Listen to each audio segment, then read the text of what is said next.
What is going on, everybody? Welcome back to MLB Swing for the Fences here on the Run Pure Sports YouTube channel. It's Monday, May 19th, 9-game baseball slate, and unfortunately, only a two-man booth joined today by Big T. JT couldn't be here, and I know a lot of the people, Big T, were looking forward to, perhaps another contentious Monday show between the three of us, but that'll have to be delayed, 1 week. We'll be back to it next Monday. For now, just me and you here talking some ball. How you doing on this Monday afternoon? Always look forward to Mondays. JT had some stuff pop up, which we don't love, but I do look forward. Do you guys do a show another? If you do another day, I'm popping on whatever day. Thursday we usually do one. Thursday's always these friggin' split slate nonsense, though. What's this Thursday?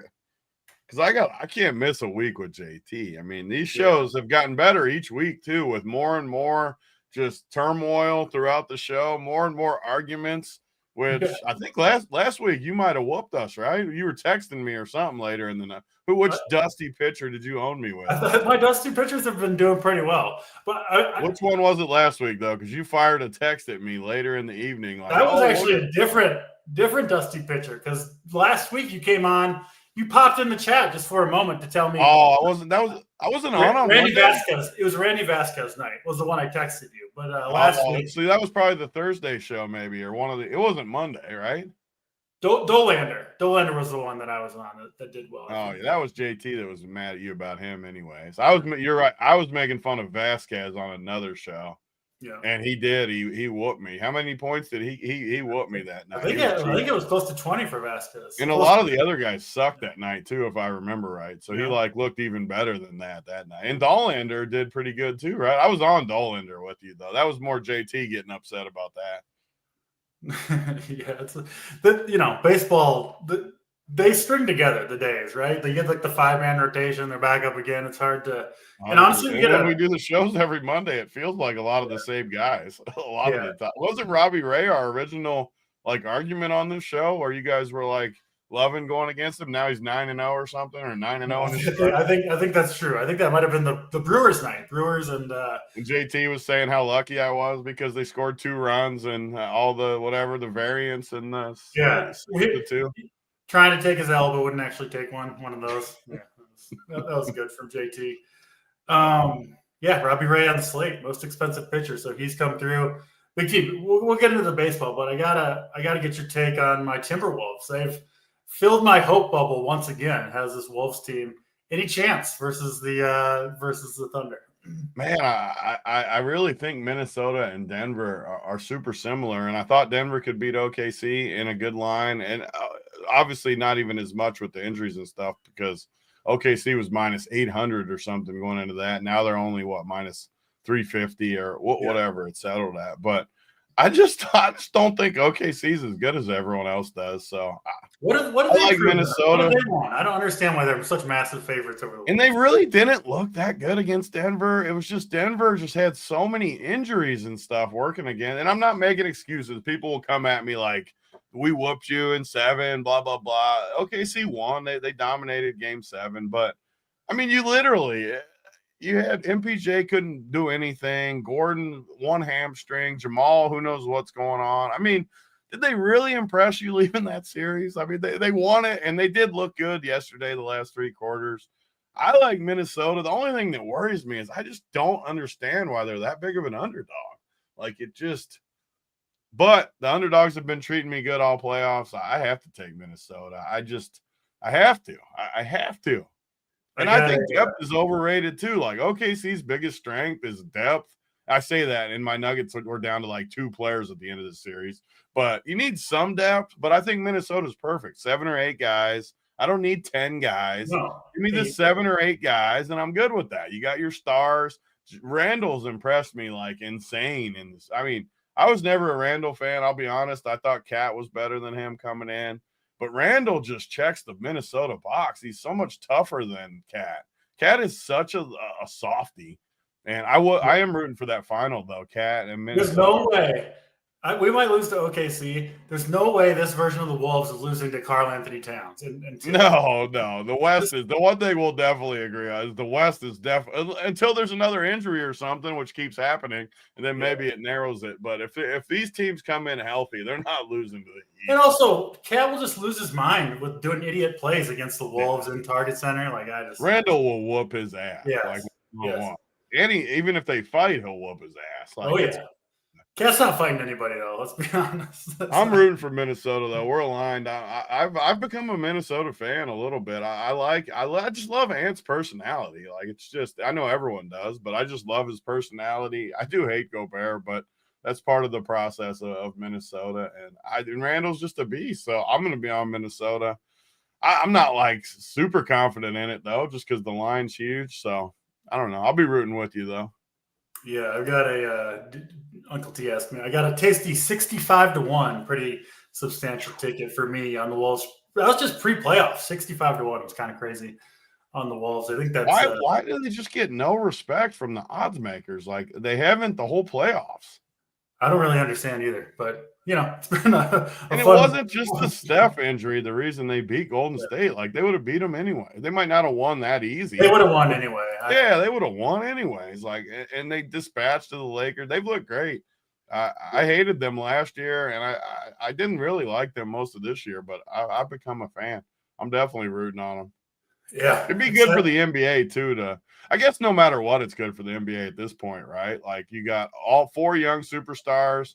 It's a changing in the guard a little bit, I think, which is fun for just the outside fans. Get some new guys in there. I think Ant wins though, and like taunts everyone. I mean, that will be good for the NBA. I think they want Wolves and Knicks. All the storylines with Cat coming back to Minnesota. Tibbs used to coach him. You got Ant, who I think is a more compelling like superstar than SGA. Oh yeah. So yeah, they do their little MVP thing after the thing, like, "Ooh, who's this MVP?" And then they all laugh with their stupid interview where they all stand behind the guy. I hate OKC. Chalk me up as an OKC hater. Yeah, I'm on board at least for the next week or two with the Wolves. Should be fun. And they get every freaking call too. That I think it could come down to that. Will they get all those ticky tacks against a physical Minnesota team? Are they just going to get all the calls that? And again, it sounds like I'm whining again, but man, like, are you going to let Caruso just literally hold Jokic the whole game just because he's smaller? Hold it. You could guard me if you're allowed to just hold me the whole freaking time. Like, it's not going to matter. The genius part of that I agree with you on those should have been more fouls, but they waited to bust it out to game 7 so that because if there was a game 8, they wouldn't let him defend like that. But because they hadn't seen it before, the refs weren't ready for it, and they just didn't. And they just weren't going to call it. And it's great defense too. I want to be clear. Caruso is probably the best defender in basketball. Amazing job from him because you got to do that on defense, right? Get into him. And the same thing happened when what's his name got a technical for the elbow. Like you fouled the guy 6 times. He comes through with an elbow and he gets the technical. Like, come on. And the dude's playing with one hamstring anyways. Give him a freaking call. My God. But still hurting over that Denver loss. I get it. I actually wasn't that tilted, honestly. Like, because even if they won, Minnesota was going to mop them with no Gordon. Like, they were going to mop them. It was going to be a 4 or 5 game series. Once they said, even though Gordon played, I just didn't think they had a chance with him. No, and even though he was out there, it was all heart. Like you could see he had no burst on offense. He still got 11 rebounds on one hamstring. That guy's a hero. He was a warrior for sure in the playoffs. But let's get into the baseball. We got 9 games to talk about. We do start in Tampa Bay at Yankee Stadium South in Tampa. Going to be mid to high 80s with some winds blowing out. Should be awesome hitting weather for the Astros and the Rays. Rays going with Ryan Pepio, kind of a middle of the pack, right-handed pitcher. Not a lot of big outings from him, but doesn't get blown up often either. He does get this pretty much entirely right-handed Astros team. So I don't know. I'm not really on Pepio, but don't love the Astros either. Other side of this one, though, a lot of interest in the Rays bats against Colton Gordon, who's making his second start at the big league level. First one did not go super well against the Royals, 7 hits over 4 1/3 innings. soft tossing lefty, throwing 90, 91 up there. And I said it before his start against KC. He strikes me as a guy who's going to give up a lot of power to opposing handedness hitters, right-handed hitters in particular. And Tampa's got some good ones, I think, at the top of the lineup. Diaz, Caminero, Morel, and Caballero all look good to me. Big T, what do you see between the Astros and the Rays here? Yeah, it's an interesting slate, honestly, tonight, with a bunch of spots where you can like the pitchers and you can like the hitters. It's just one of those slates, at least for me, where it could go both ways for sure. Like everything I've heard about this Gordon guy is he's supposed to be pretty solid. And it's one of those slates where I don't think any of the pitchers at the top are going to be super chalky or super like where you need to throw them in there, because every good pitcher, I think Friday night or whatever that was, just everyone threw that. Well, Big T, the highest, our highest projected pitcher on DraftKings is pitching in Coors Field, Christopher Sanchez. So that tells you. And people are talking him up. That shows you, like, if ever the most popular, and granted, the Rockies are just the worst team I've ever seen in my life. But still, if the top pitcher is ever at Coors Field, that says something for a slate, because I mean, it's just not something you're going to be super enthused about. But you also have you can poke holes in every single pitcher as well. So like Gordon is the first one of many during this show where I'm going to say you could definitely go both ways, because I think he has the talent and the price point to be effective. But I mean, look, Sabres got him at 11. We got him at 11. My projections got like 11 too. So the projection's terrible. And like you said, if I recommended Gordon, you'd tell me I'm making the game too hard for myself. I don't need to play these guys. For the record, I will not say that about anybody on this slate. Just for the, I don't think. Maybe there's someone you can find in there, but I don't think. Isn't this guy supposed to be like highly touted or something, or at least I don't think he's any good. No. The one thing though that I do agree with you on, as Mr. Platoon, I love these Tampa guys so much more versus a lefty like this, where you got, like you said, Diaz, Caballero, Morel. I've always loved against lefties way more. The only guy on the whole team that I don't like more is Brandon Lau or Lowe, whatever one he is. I always like him versus obviously a right-handed pitcher. But you got a good park, good weather. It's supposed to be in the 80s. I love this spot for Tampa Bay, but I do think you can play.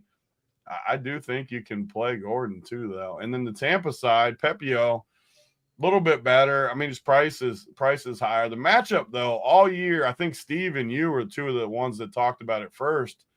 This Houston lineup, just there's no lefties. So, like, you throw a decent righty against them all year long. Ever since you guys talked about it, I've just have been playing righties against Houston just all freaking year long. So I have a little bit of interest in both of these pitchers. Pepio, I would have higher than Gordon. I think I got Gordon my, I don't know, 7th or 8th highest owned pitcher or something like that. I don't think I can play any Houston bats. I just look at this lineup, and let me pull it up on here. I look at this lineup, and it's just like Christian Walker has been absolutely horrendous. I mean, you're talking the bottom of the line. Yeah, this Houston team is not something I can really get behind. So I like Tampa's lefties, or Tampa's righties, I mean, and both pitchers a little bit. Yeah, we don't need to go on. It must be so tilting, though, to be like a Christian Walker who's historically mashed lefties.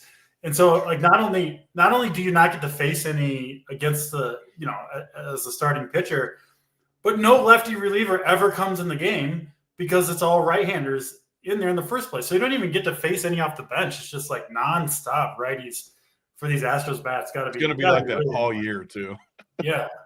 So you know the baseball side more than me. Like, it seems to me all the smart teams now are trying to basically go lefty-righty all the way down the lineup to where you just get a nice mix. Obviously, if you can.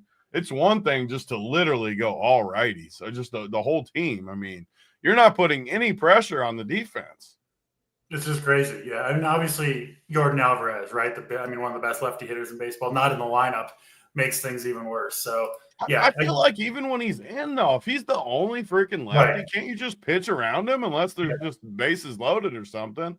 For sure. It's just a bad design of the team. But obviously, hurts even worse with Alvarez out. So yeah, I get it. I get it with Pepe. I think most right-handed pitchers are in play against Houston.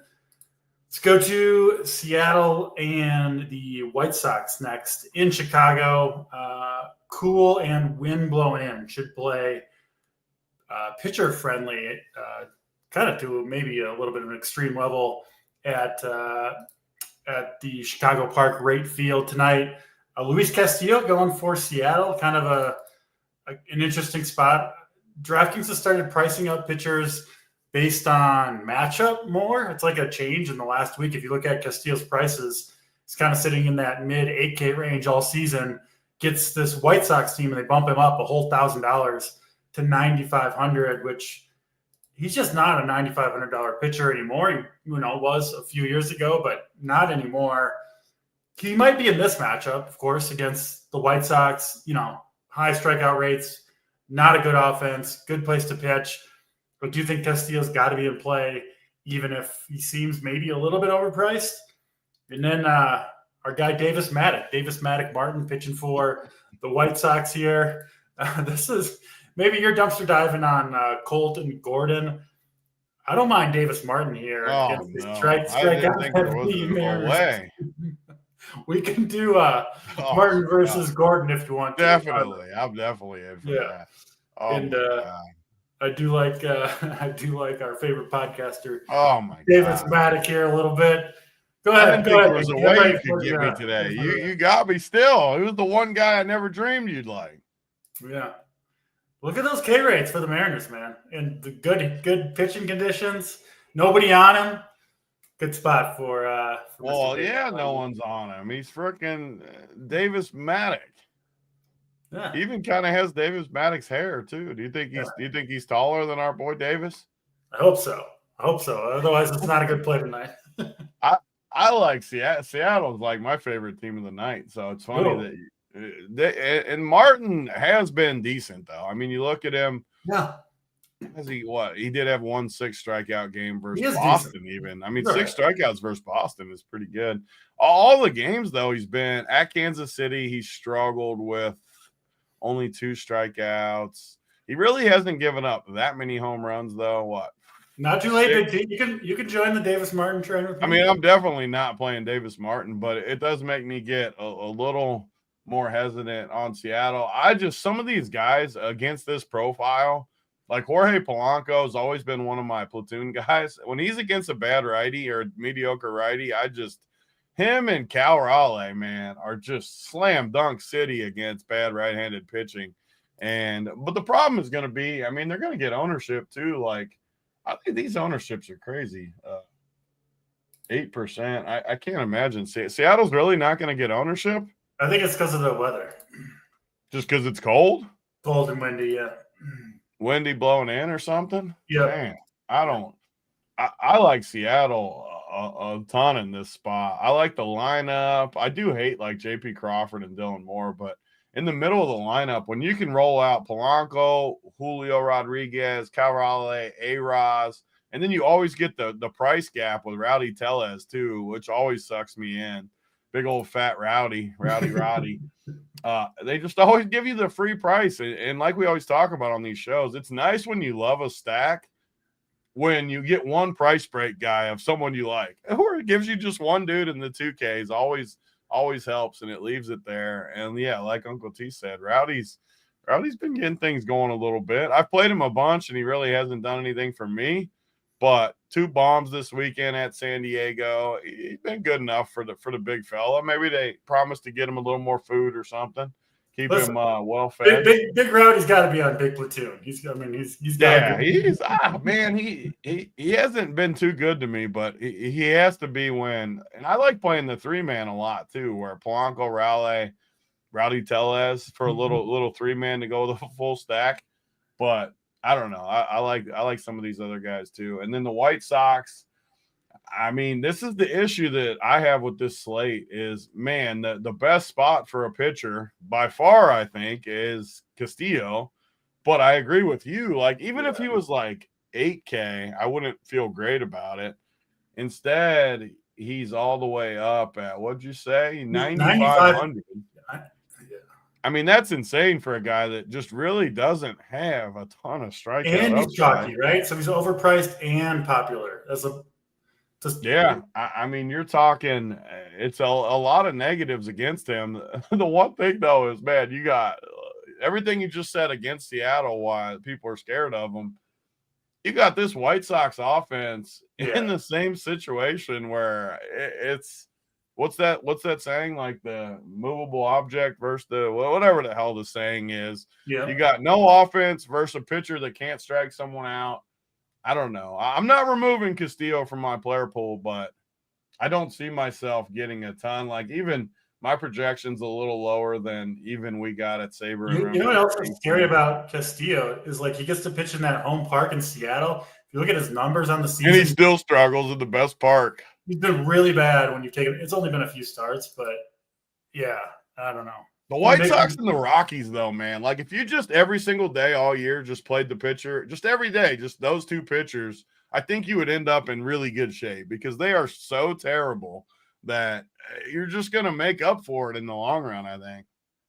Yeah. No, I mean, picking on these bad offenses, like, obviously it's not going to work. Freaking team, man. Like, look at the White.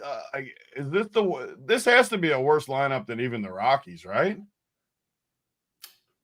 Who would you take if you had to pick? It's really. I would definitely take the Rockies. This specific lineup? Yeah, just right here. Like, look at this thing. Some dude named Tim Elko's in the 9-hole, whatever that is. I think it's a little bit worse than the Rockies, maybe. It's close. I mean, you got this catcher that I've never played who's always, was he for the Angels before, I think? I mean, this dude's in the 2-hole for him. Miguel Vargas is in the 3-hole. Yeah. This lineup is so bad. Yeah, I do think it's worse than the Rockies, but it's close. They need to trade Luis Robert do the guy a favor. Get him out of there and make this lineup as bad as it could be. You even got a guy this is a platoon guy. You can't play Austin Slater against a righty. That's how bad it is. It's like they don't even care. They're just whatever. You play Austin Slater. Austin Slater's never played against right-handed pitching. If you play him, you're giving up. Yeah. Not a lot of options for the what are you going to do with Castillo? I mean, he's going to be 20-25% owned. We're both playing some MME tonight. I'm definitely going to play him. If you he's the perfect example. If you guaranteed me his ownership percentage, just say it's 20-25, I would want exactly that.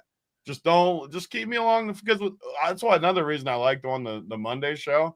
We always get this $5 on DraftKings, and I'm always going to put those teams in there. So it's just different because the other nights I don't play 150 in baseball.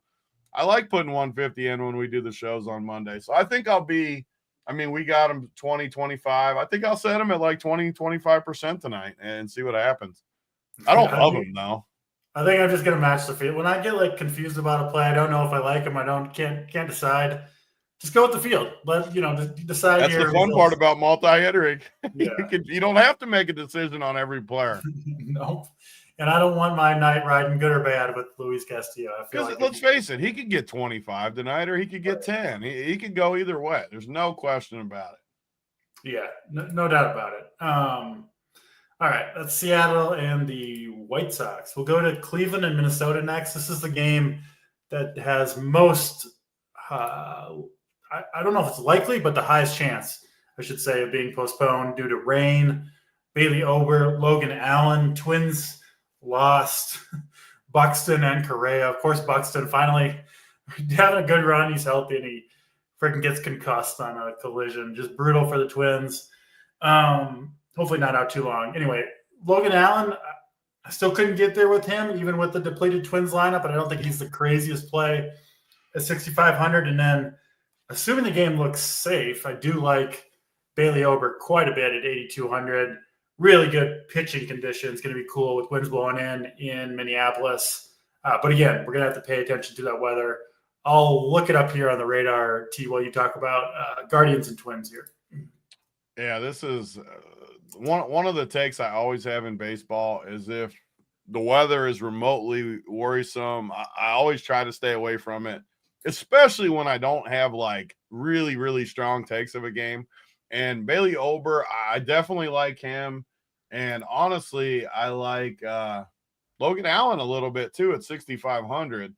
But do I like them enough to risk it with the weather and all things considered? Probably not. On a slate like this where I think pitcher is super spread out, I just don't see it. And these are two offenses, like you said. I played Minnesota a little bit, but without those guys in it, I mean, we're getting right back to the same thing. I mean, look at this lineup.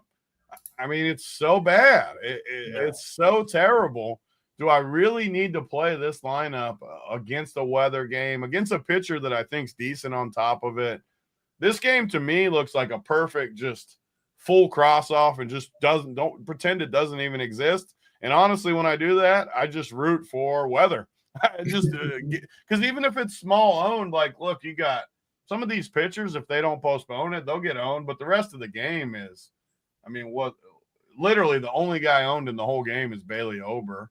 So if we get like good news and we just know it's going to play, I would play him just because he's a solid pitcher, solid matchup. I agree with you, but the hitters are just slam dunk to get off from me at least. Carson McCusker. This was who Captain was tweeting DK about today to get him added to the player pool. Was Carson McCusker for the Twins. So there you go, Uncle Carson McCusker. Yeah. Doing some damage down on the farm. We'll see if that carries over. He's not in the pool tonight anyway, Big T, so he can't play. I see him right here, 2,000. Captain won his battle, I think. He did win the battle. Okay. He's in my Saber Sim. All right. 2K Carson. Captain, you got him, baby. Stay strong. He's apparently 6'8", so that sounds like a guy we want to play at 2K. What? The dude's 6'8"? That's what Tango Hotel says. Really? Yeah, I know he was hitting for power down there in the minors. So, yeah, it could be an interesting player. He can be a weather guy at 2K. Yeah, I'll take the risk there. I'm with you on I'm going to leave Bailey Ober and the 6'8" dude in my player pool until we hear more about the news. Both 6'8" dudes, because Ober's 6'8" himself. So you got the both these dudes are 6'8". Do I need to leave them in the Twin Towers? Leave them both in my lineup? Twin Towers going to lead us to victory. Are they seriously both 6'8"? I didn't know baseball players got to 6'8". They're like the only two who are close to it. Anyway. Them and Aaron Judge. Yeah. Ellie and O'Neal, I think, are up there. But, yeah, big guys for the Twins. Let's move on because, obviously that game at some risk due to weather. Baltimore and Milwaukee are up next. This one in Milwaukee. Dean Kramer going for the Orioles. Pretty targetable in general, I think, especially, though, with left-handed bats. And then the Brewers are going to open up with a lefty reliever, Strinsky, something like that. And then go with Quinn Priester, I think, for the majority of the innings. Priester, a guy that you really want to target with left-handed bats, kind of annoyed about the opener who reduces the chances of Holiday and Henderson doing a little bit of damage in that first inning. But I still do like the Orioles a decent bit here. And I think the Brewers look pretty good to me too. So I like the offensive some. What are you doing, Big T, with Orioles and Brewers here?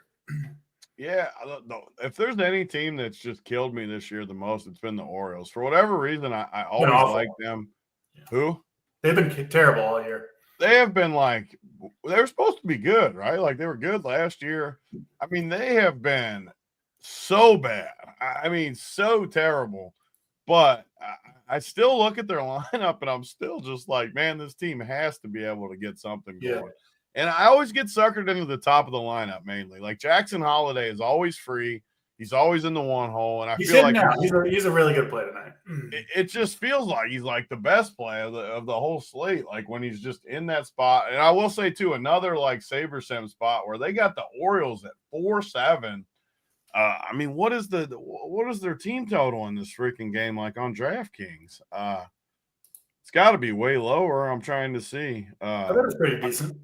I mean, the game total, those 8.5, and Milwaukee's favored. So you're talking Saber Sim is way above the field on Baltimore, which I kind of agree with because this Priester guy, and I mean, the other guy's only going to throw an inning or whatever. Yep. But I think Priester's been pretty bad from when I've watched. Okay. And I think you can pick on it with a lot of these price points too. Like Dylan Carlson and Maverick. I have no idea who Maverick Hanley is.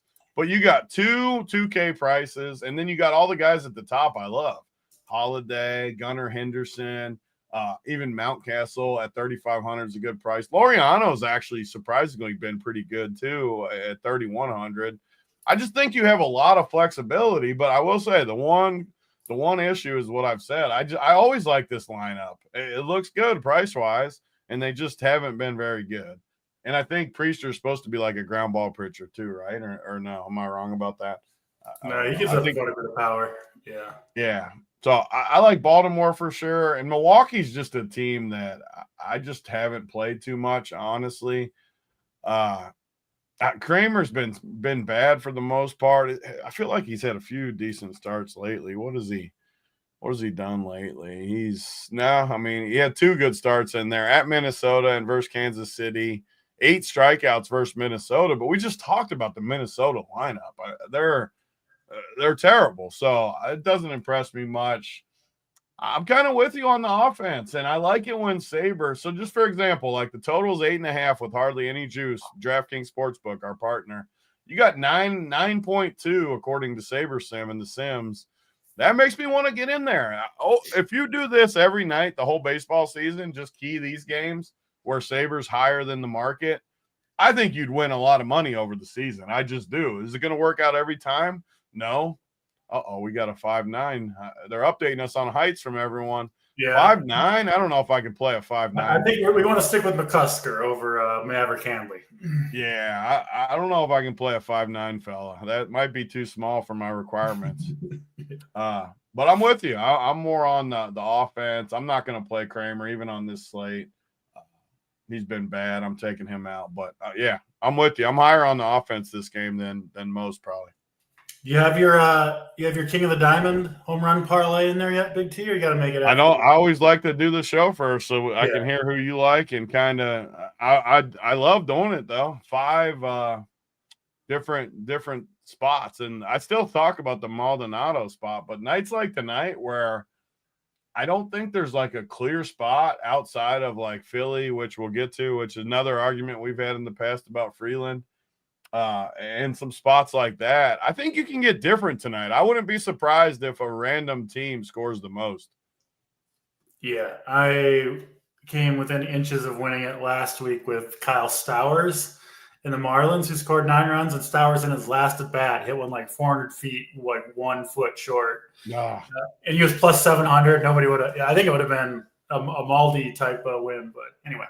Well, back to it. You got to do a better job of showing once it's locked, like what everyone had and what to pay. Just because it's fun, it's a fun. Such an awesome promotion. You know they're making money on it too, because it's impossible to win the parlay. 1,000,000% they're making money. Instead of doing the minimum 5, I always get suckered into like 20, and then you're never gonna win because I always do 5 legs, and it's just fun though. Yeah.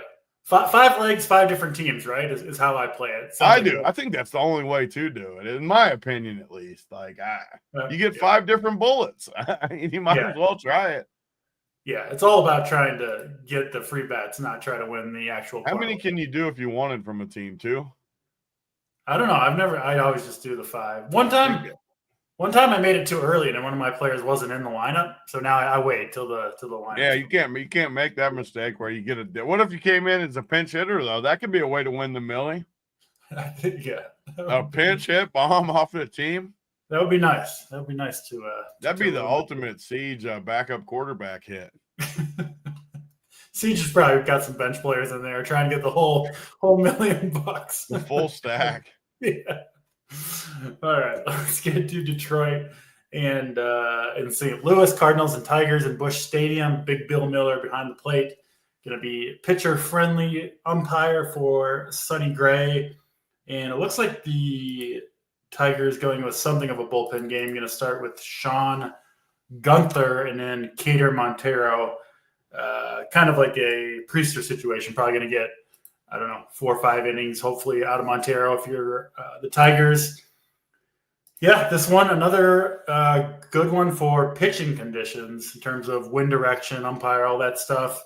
And I do kind of like Sonny Gray here against the Tigers, coming off a rough outing. It was if you look at his last game, Sonny Gray, him and Nola both got absolutely crushed. It was like 80 degrees and winds blowing out in Philly. Just one of those games where both offenses teed off early, so I kind of give Gray a pass there. I expect him to pitch well at home, and I think it's close between him and Castillo. I actually kind of lean Sonny Gray. I just trust him more as a pitcher right now. But that's our second bet of the show. That I definitely want Castillo over him. All right, I got Gray versus your Castillo and Davis Martin versus Colton Gordon. All right. Yeah. We'll have to find a third so we can, don't end up in a 1-1 tie. Maybe we can use Freeland as our tiebreaker.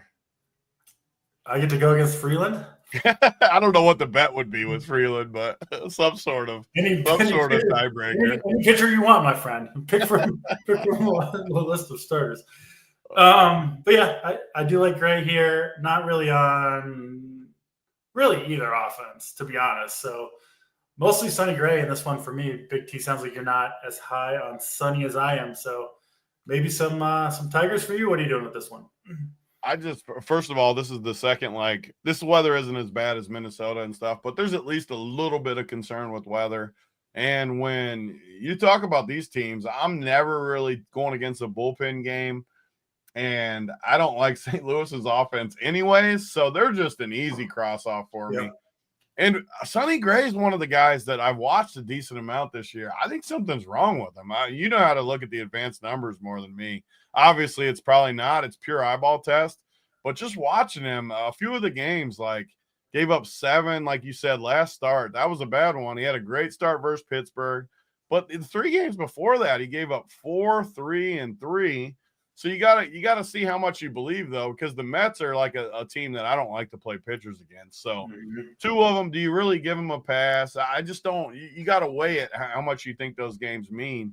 But I don't know. He's 9K. I just would rather play the matchup against a team like the White Sox rather than Detroit, because Detroit we talked about some of the teams that have let me down. I mean, Detroit just murders the ball for me. Every time I play them, I feel like they scored 10. They got all these lefties.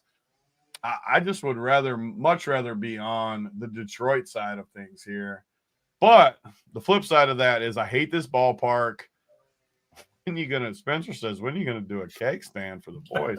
I think I'm a few years past my cake stand days, unless you really get me going. How many years has it been since you did your last cake stand? A lot. Before kids, for sure. And that was 12 years ago. So a lot of that was never my thing really anyways, but it's been a long time since one of those. Is our boy Akil Baddoo really? Oh, my God. You can't go against Akil Baddoo. That's one of your original boys. Look at this lineup. They're going to take you to Pound Town. I might leave some Detroit in there. Yeah. Baddoo, another 2K player. We got a few of them to pick from today. Maybe paying up for. You think the Tigers are, like, actually really good? No. You don't with their pitching and their lineup? You really don't? I think they're good. They're all right. I think they're all right. Like their lineup compared to some of these teams we've talked about, I think their lineup's good. Like Gleyber, I guess it depends on how much you think Gleyber and Javi Baez are actually like real, or if they're cheating. They'll probably get busted for steroids or something, but they just have been murdering the ball. Not buying it with the Tigers. We'll see. This is a better question, too, with the kid. The Wendy's, we got to get him to eat Wendy's this week. He's got to pay his debts. He owes us 2. Did you hear about these bets? He owes us 2. I didn't, but I always want to hear about a Wendy's bet. I'm all 2 full Wendy's. It was an MMA bet where I was going to have to go out and do a mile, or he was going to have to eat Wendy's. And then if our guy ended up optimal, it doubled to 2 miles and 2 Wendy's trips. Of course, my guy just steamrolled poor JSU's guy, just an absolute thumping. And now he owes us 2 Wendy's meals that I get to pick. So we need to figure out when. We should do that on like a Monday show. He has to eat the Wendy's. Yeah, whatever I pick for him, like a meal. Whatever meal I picked, he's got to eat it, and he's got to do it twice. Well, it sounds like a lucky man. I could go for some free Wendy's. This dude brag. How many times has he bragged on these shows? Like, I haven't eaten fast food since '78. Like, well, with this warm water. Yeah, he's got to drink a soda with it too. He's not allowed to drink warm water with it. Such punishment for JSU. I hope he survives the eating Wendy's for a single. It's going to be like what we were talking about before the show, where sometimes your body isn't ready for that type of stuff, and he might go down on us. Will I get charged with murder if I make him eat Wendy's? and he actually goes down. Make sure he doesn't have a show later that day. We might not be feeling up for it. Yeah. Yeah, Wendy's they got good Frosties now. Wendy's does. They got like Blizzard style Frosties. Might have to make me hungry. I like some Frosty action. Let's go to Coors Field. Sounds like you've got some good things to say about Mr. Kyle Freeland, who sports a 9.77 home ERA this year, giving up over 2 batters per innings pitched when he pitched in Coors. Now he gets this dangerous Phillies lineup, but I'm sure you're going to say something like he never gets blown up or some other BS that just isn't true about Kyle Freeland. Clearly, Big T, Phillies top stack today. I think they're going to go off against Freeland and this horrible bullpen, and I'll be pulling the JBC and just jamming in as many Phillies as I can get into my lineup. And then on the other side, I'm all Phillies in this game because my guy Christopher Sanchez going up against Colorado, who really can't hit even inside Coors Field, frankly, most of the time. Big believer in Sanchez. He had the one rough start against the Mets where he was hurt.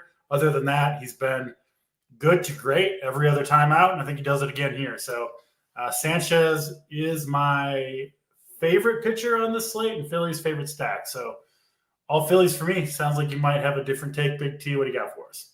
Yeah, I mean, Kyle Freeland's been the same argument for 6 years now. Like he gets hit, but he's given up no more than 1 home run in any game.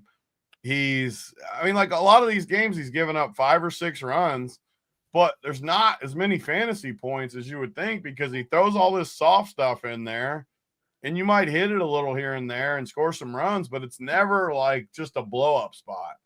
And when you're talking about these ownerships on top of it, I mean, you always talk about these ownerships.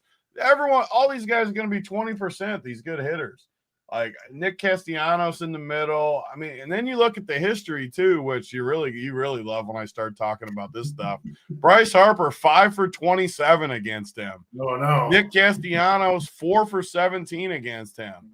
I mean, Alec Boehm, 2 for 11 against him. Kyle Schwarber, 2 for 15. They're due.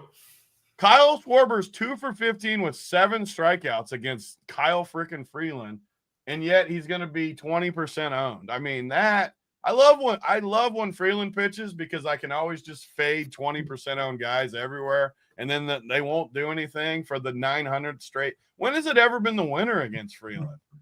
Never. Yeah, I can't tell you exactly when it was. Never. It never has been. That's the answer. Never.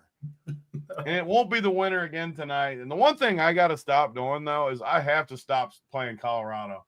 They keep getting in these spots, and I just always talk myself into playing a little Colorado. Yeah, you see all those righties against the lefty in Coors Field, and you're like, It is so bad. And I regret it every time. You're never close to scoring.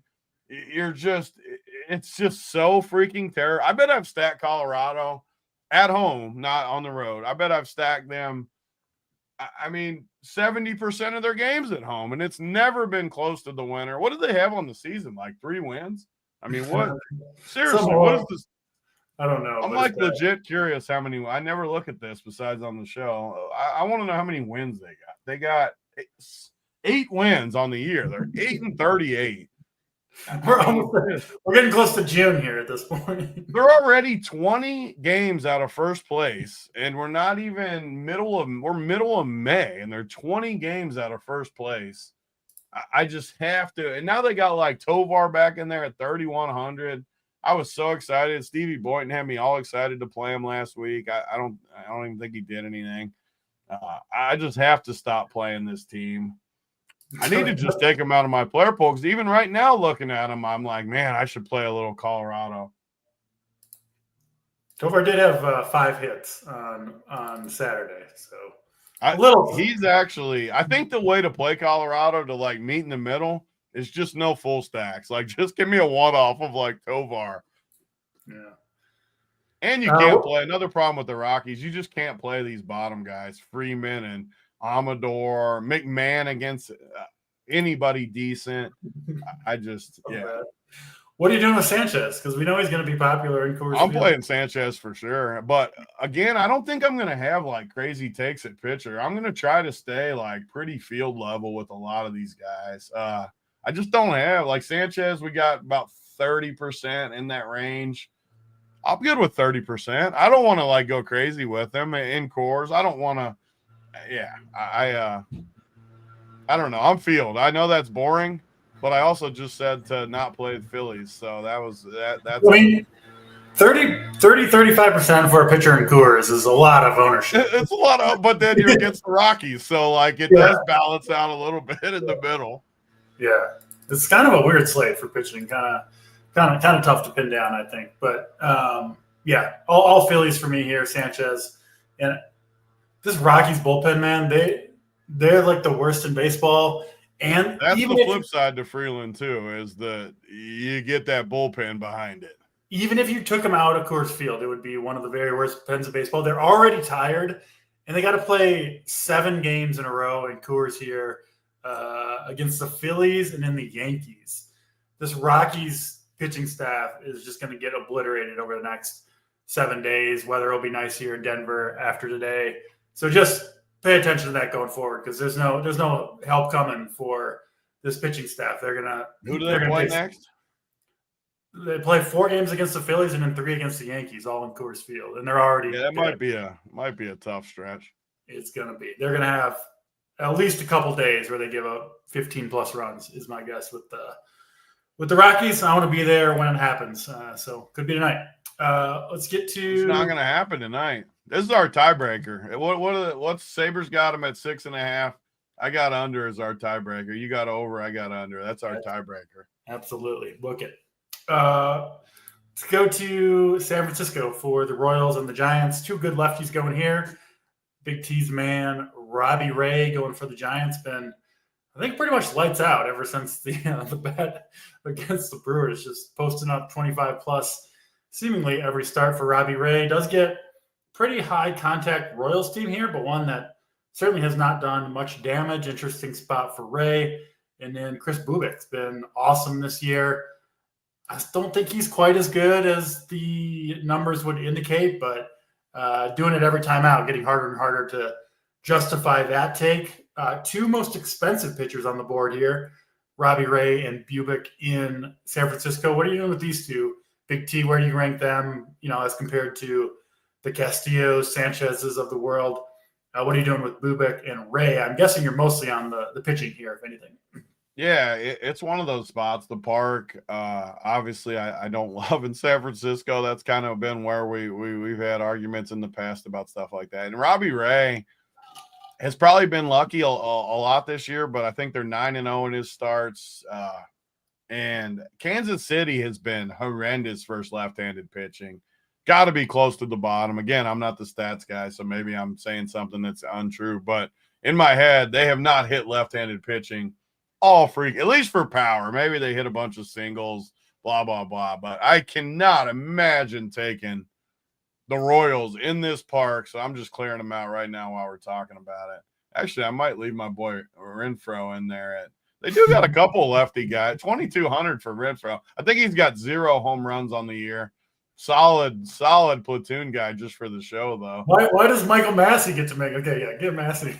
No, it was a slow click while I was thinking about Renfroe having 0 bombs. Can anyone confirm that? Does he literally have 0 home runs? I think he does. Yeah, 0 home runs, 4 RBIs though on the year. I mean, it was solid 4 RBIs.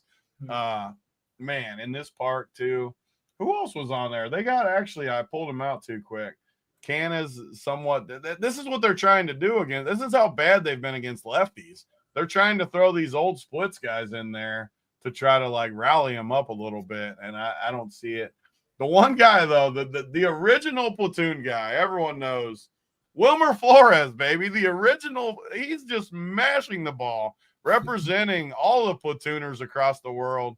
10 bombs, and I think I saw he leads baseball in RBIs. I mean, are we kidding? How freaking good has this guy been? You hate it when the platoon guys do this, don't you?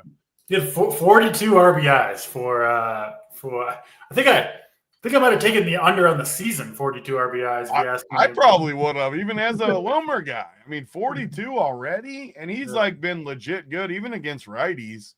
And tonight he gets the matchup versus a lefty that you don't think's as good as the numbers. how in the world do I not like a few of these righties at the top? I think I got my lineup jacked up on here. Let me see. Who else is in this thing? Oh, Casey Schmidt's another guy that hits lefties pretty good.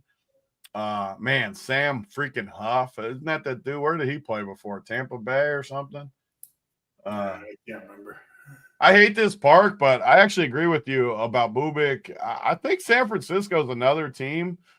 I just stack a lot. I like San Francisco for whatever reason. They've shown a lot of upside, a lot of home runs, a lot of things that have gotten you to the winner's circle. So I'm more on San Fran and Robbie Ray here. I actually think Robbie Ray is a really good play tonight. At 10K, 15% own according to Sabre. I don't think people really want to spend up, but he's been good. And what do you mean Wilmer's out? I see him in the lineup. Stop. Okay. Yeah. Stop bringing bad mojo. That's terrible mojo. But Robbie Ray and then Kansas City, like I said, this Kansas City lineup can hit left-handed pitching. Am I right about that? I always this is why I like the show too, because stuff in my head, I like to ask you. And then if I'm just totally wrong, we can laugh at me like, oh, they're not as bad as I thought. They can't hit anything. They never hit Kansas City. Well, maybe I'm just using the lefties as an example. Maybe it's both sides, but in my head, the lefties are even worse. Yeah, they're just bad. I mean, and they're bad, and they've been in so many good spots. They've been chalked so many times because they've had good matchups, and they still haven't come through. And now you get, a really tough park and a pitcher who's on a roll. So I get it with Robbie Ray. Yeah. Why is he not higher owned is my question. Why do people not like him tonight? Why is his projection so low? Does Kansas City just not strike out or something? That's what it is. Yeah, they're a good contact team, in theory at least. Yeah. So, but yeah, I mean that, we'll take the ownership discount, I guess, on Robbie Ray. And yeah, I think it is the 10K price tag probably scaring people off as well. It sounds like you're much higher on Ray than Bubik. I don't love Bubik. I'm definitely leaving him in my player pool still because the park, and I think he does have upside, but he's not going to be on my main teams or anything. And I like the Giants a lot against. The Giants are a team, though, I really do think you can always play both ways because they got upside, but they do strike out. So I think you can always kind of go both directions with them. Yeah. The projection even we have at RPS on Ray is pretty low. Kind of interesting. I don't understand it, and it's just across the board. I'm cranking him right now, though. I mean, I got to go higher. I got to go above on him. I like Robbie Ray a lot. He's my favorite pitcher. Yeah, I really have no pushback on Robbie Ray. Let's get to you think JT's somewhere out there going against us, and he's hammering Kansas City tonight, isn't he? He's wearing his banana hat, and he's freaking jamming Kansas City. I would guess that JT's not on Robbie Ray. Would be my guess. He doesn't. If his a pitcher that he doesn't like does well, he's not going to jump on board. He's going to hold the fort and hope that they come back. He's going to stay strong. Yeah, he stays strong. Angels and A's up next, back at the minor league park in Sacramento. Going to be hot. Pretty hot, and some winds blowing out, so should be hitter friendly here. Two righties pitching. JT Ginn for the A's, coming off the IL. Pretty short stint there. I think he threw around 65 pitches in his rehab outing, so probably around 70, 75 pitches for JT Ginn. I did look at playing him just because I like picking on this Angels team, but I just don't think that's a high enough pitch count for a mediocre arm like Ginn. And then Soriano going for the Angels. Another cheaper pitcher that I do like a little bit tonight against this A's team, who does have some dangerous bats. Also plenty of strikeouts, and Soriano does a really good job at limiting hard contact, getting ground balls, not as affected by the tough park to pitch in. So yeah, in on Soriano. I think Ginn is at least in the conversation, and I'm mostly out on bats here, but I do think the left-handed power, especially for the Angels, looks interesting. What'd you see here, Tony? Angels and A's. This is the A's, for whatever reason, are another team that I just always like. Yeah. They just have come through for me all year. I like their lineup all the way down the lineup because of the price points. Even their cheaper guys, you can make a case for. They're always low owned. They're always in this park that we love, I feel like. Do they play every game at home? It just feels like they're always at home. I just love this lineup. At the top of the lineup, wasn't this the dude you made fun of me the one night for getting him in my bomb, Jacob Wilson? I just love this lineup. Who's out tonight? Why is he in the – oh, they just moved it around a little bit. I just love this lineup. I don't think Soriano's very good either. We got a nice high total. So, again, here's another game where it's 10.1 according to SaberSim, and it is 10 on. So this game's a 10, and the Rockies is a 10 according to DraftKings Sportsbook, our partner. So, I mean, I like this game infinitely more than the Rockies game. And I like both sides. The Angels are a team that I don't think is a very good team, but some of these guys have put it together a little bit for them. Who's that third baseman that they paid all the money that sucks, that never plays? Anthony Rendon. Yeah, I mean, freaking Rendon. You get my boy Moncada, Moncada's actually been pretty good. I love Moncada tonight. He's an awesome player. He's a guy like 3 years ago, might have been my favorite player in baseball, and he just like died. And now he's got it coming back just a tiny bit. I don't know if he was hurt, but I'm with you. And another good part about him, he's always overpriced because the algo loves him. He's 4,400, hitting sixth. That to me is the perfect platoon play. I know I get made fun of this stuff. That to me, I'm on board right up my alley. And that's like a one-off play that I just love throwing onto all my teams because no one will have him. And when he hits a bomb, you just pick up on every single one of your teams. And I like that you like it because usually you don't like my platoon guys. When you like my platoon guys, that's either a really good sign for us or a really bad, one of the two. Hopefully it's a really good tonight. To be determined. To be determined. I am fully on the offenses here, though. I love the offenses in this game. I will play a tiny bit of the pitchers, though, just because, again, like I said, I'm spreading pitcher around tonight. I'm only going to play a few offenses. I don't have any crazy pitcher takes. Soriano's definitely good enough to get me 15 or 16 fantasy points. And this Ginn dude, he's been decent for me a few starts, and he's in the 6Ks, which is a good price point. Definitely don't like either pitcher, but, I mean, if they're both coming in, we got him 12% and Soriano. I mean, so if Soriano's really only 3%, and when you're playing this $5, I can play 10% or something with Soriano. This guy says, what does he say? Lugo is a great play for the Angels. I'm looking him up now. 2,600 in the 9-hole. I mean, I like cheap guys. I can do it. Why though? Why is he a great play? He's got some power. He's a decent play. I mean, I love plays like that because the little reach around. Who doesn't like a good solid reach around? We're a fan of the reach reach around. Raking too. Oh my God, he's good. I'm glad they brought this dude up. Look at his game logs from the game log viewer. He's crushed the ball. How's he hitting ninth? Don't want to, you're crushing down there in the 9-hole. Leave him down there. I'm writing him down. That's the type of thing that I like knowing because I would have never noticed that. I would have never known Lugo was that hot. There you go, Lugo. 20. What position is he? He's outfield too. 2,600. He was already in my lineup. That's why I couldn't. Was he? Yeah, that's even better side. There we go, Mr. Lugo. I like it. Let's get to the last game of the night. It is Diamondbacks and Dodgers in Los Angeles this time. They played, I think, last week a series in Phoenix and in Arizona. This time, though, in LA, going to be 70 degrees, some winds blowing out, pretty standard temperatures for Dodger Stadium. Landon Knack going for the Dodgers and Brandon Pfaadt going for the D-backs. Kind of like the bats here, especially on the Dodgers side. I know Pfaadt pitched really well against them 2 starts ago. My guess is it goes differently this time, and I think the Dodgers get his number. Love the lefty power. Ohtani, Freeman, Muncy in particular.